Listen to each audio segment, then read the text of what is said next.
नमस्कार, मैं डॉक्टर हेमलता काटे, हिंदी विभाग बालासाहेब देसाई कॉलेज पाटन।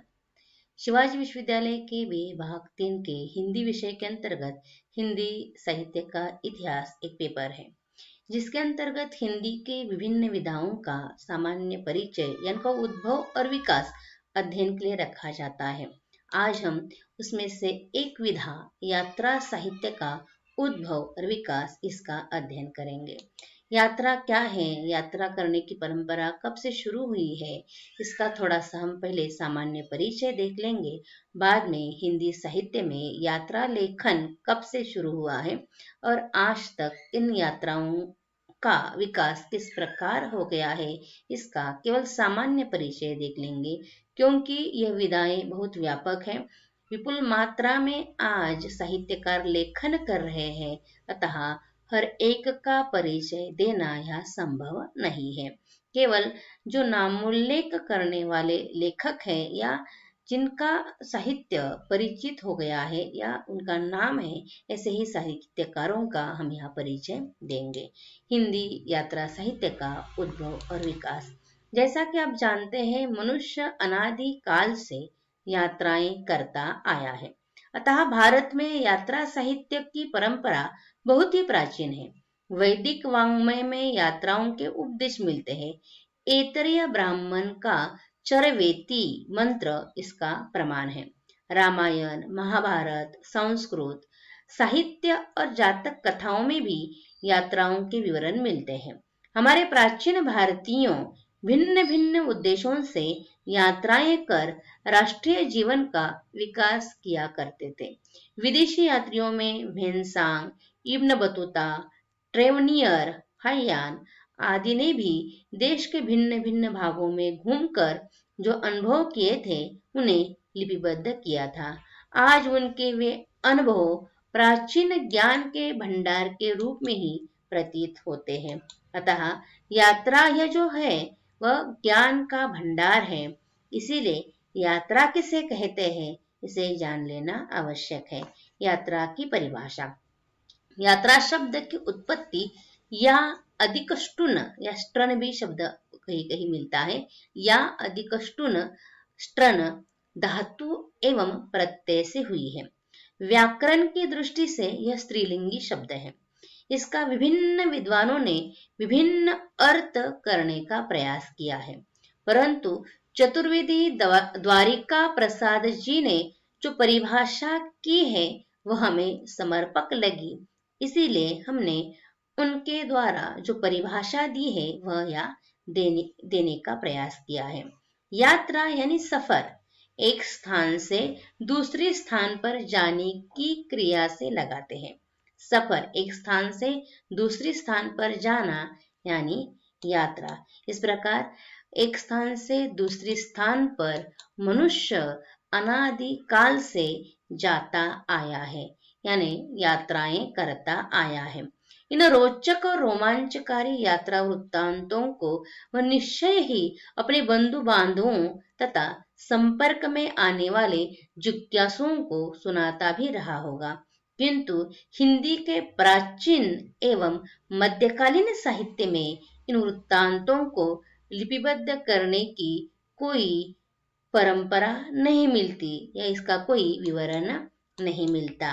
अतः हिंदी में यात्रा साहित्य लिखने की परंपरा वस्तुतः पाश्चात्य साहित्य के प्रभाव से ही विकसित हुई है। जिस प्रकार अन्य विधाओं का विकास पाश्चात्य साहित्य से हुआ है, उसी प्रकार हिंदी में यात्रा लेखन का भी विकास पाश्चात्य साहित्य के प्रभाव से ही हुआ है। इस संदर्भ में डॉक्टर पद्मसिंह शर्मा जी का कथन है, जहां तक यात्रा साहित्य का संबंध है, उसके उदय साहित्य की अन्य विधाओं के साथ अंग्रेजी के साथ प्रारंभ हुआ है। वैसे मध्य युग में यात्रा का उद्देश्य मात्र तीर्थ यात्रा या तीर्थ दर्शन होता था। यह बात ब्रजभाषा में उपलब्ध कुछ हस्तलिखित ग्रंथों से सिद्ध होती है। ये सभी यात्राएं चंपू शैली में लिखी गई है। चंपू शैली अर्थात गद्य पद्य मिश्रित लेखन की पद्धति, उसे कहा जाता है चंपू शैली। अतः स्पष्ट है कि हिंदी में यात्रा वृत्तांत लिखने की परंपरा का सूत्रपात भारतेंदु से ही माना जा सकता है, क्योंकि हिंदी में गद्य लेखन की परंपरा भारतेंदु युग से हुई है। इसीलिए हिंदी में यात्रा साहित्य लेखन का सूत्रपात भी भारतेंदु युग से हुआ है। इस पर आधारित ही हम हिंदी के यात्रा साहित्य के विकास को निम्न रूप में देख सकते हैं। यानी भारतेंदु युग से हिंदी के यात्रा साहित्य के लेखन की परंपरा शुरू हुई है, ये ध्यान में रखिए। और उन्हें ही केंद्र में रखकर या उस युग को ही केंद्र में रखकर हिंदी के यात्रा साहित्य के विकास का जो विकास के जो पड़ाव है वह हम इस प्रकार देख सकते हैं। पहला है भारतेंदु युग, जिसका समय है 1850 से लेकर 1900 ईस्वी सन तक। दूसरा कालखंड है द्विवेदी युग। द्विवेदी युग का समय है 1900 से लेकर 1920 ईस्वी सन तक। तीसरा समय है उत्तर द्विवेदी युग या उसे पूर्व स्वतंत्र युग भी कहा जाता है। उसका समय है 1921 से लेकर 1955 तक। और अंतिम जो कालखंड है या चौथा जो पड़ाव है वह है वर्तमान युग, स्वतंत्रोत्तर युग से कह सकते हैं। वह 1955 से लेकर आज तक। इन 4 कालखंडों में हिंदी के यात्रा साहित्य का विकास हो गया है। इस प्रकार हिंदी के यात्रा साहित्य का जो विकास हुआ है इसका परिचय हम इस प्रकार देख सकते हैं। भारतेंदु युग से हिंदी लेखन यात्रा साहित्य लेखन की परंपरा शुरू हो गई है, लेकिन इसके पूर्व भी यात्रा साहित्य के लेखन के कुछ उदाहरण मिलते हैं या कुछ यात्रा साहित्य मिलता है जो हिंदी यात्रा साहित्य के प्रथम यात्रा साहित्य के रूप में हम रख सकते हैं। वह है इस प्रकार। लेकिन वह सारे साहित्य या सारे ग्रंथ आपको हस्तलिखित रूप में मिलते हैं। ये सारे ग्रंथ हस्तलिखित रूप में मिलते हैं।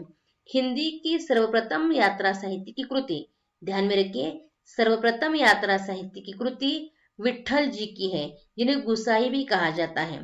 सर्वप्रथम यात्रा साहित्य की कृति विट्ठल जी की है, जिन्हें गुसाई कहा जाता है। उसका नाम है वन यात्रा। ध्यान में रखिए, पहली यात्रा साहित्य की कृति वन यात्रा है, जो विक्रमी संवत 1600 में लिखी गई है।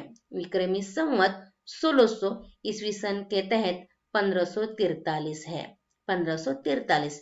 इसके लेखक का पता इस पंक्ति से मिलता है। इसमें लिखा है, अथ वन यात्रा गुसाई जी महाराज प्रभु केसो प्रकार लिखते हैं। इस पर आधारित विट्ठल अर्थात गुसाई की पहली यात्रा कृति हमें मिलती है, जिसका नाम है वन यात्रा। आगे भी अनेक यात्रा कृतियां हमें मिलती है जो भारतेंदु के पूर्व है और हस्तलिखित रूप में ही है। यात्राकार और उनका साहित्य नामोल्लेख करेंगे, केवल विपुल मात्रा में लेखन हुआ है, सभी बातों का परिचय देना संभव नहीं है। उसमें है श्रीमती जिमन जी की माँ, उनकी है वन यात्रा संवत 1609, वन यात्रा संवत 1609।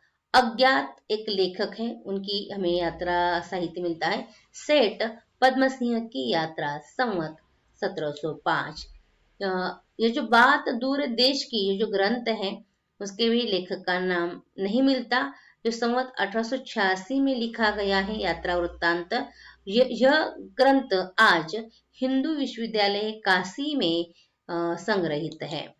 अयोध्या नरेश वाकथावर सिंह की पत्नी है, उन्होंने एक यात्रा वृत्तांत लिखा था जिसका नाम है बद्री यात्रा की कथा संवत 1888 में। आगे है राम सहाय दास जी की कृति है वन यात्रा परिक्रमा, जो 1861 संवत में लिखी गई है। मायाशंकर याज्ञिक के संग्रह में है यह 84 कोस ब्रज यात्रा। पंडित वाचस्पति शर्मा, जिन्हें चैत नाम से जाना जाता है, बद्री नारायण सुगम यात्रा संवत 1666 ईस्वी सन में यह प्रकाशित हो गई है। इस प्रकार भारतेंदु के पूर्व यात्राएं लेखन का प्रारंभ हुआ था, लेकिन वह सारी कृतियां हमें हस्तलिखित रूप में मिलती है।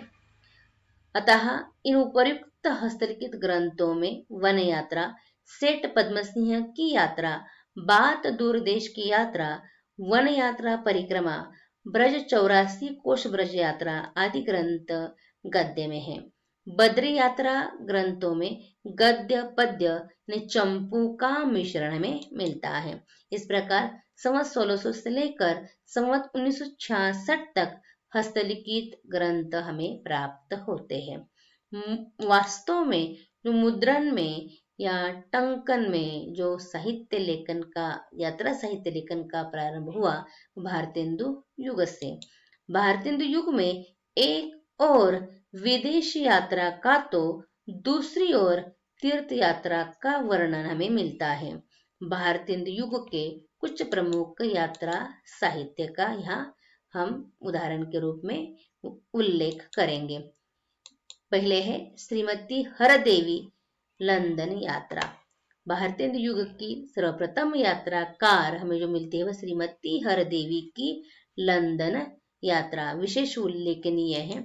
भगवान दास शर्मा की लंदन यात्रा 1884 ईस्वी सन में, पंडित दामोदर शास्त्री की मेरी पूर्वा दिग यात्रा 1885 ईस्वी सन में लिखी गई है।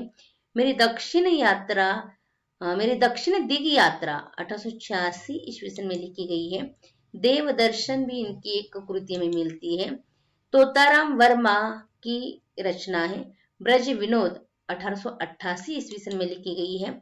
लाला कल्याण चंद्र की रचना है केदारनाथ यात्रा 1890 ईस्वी सन में लिखी गई है।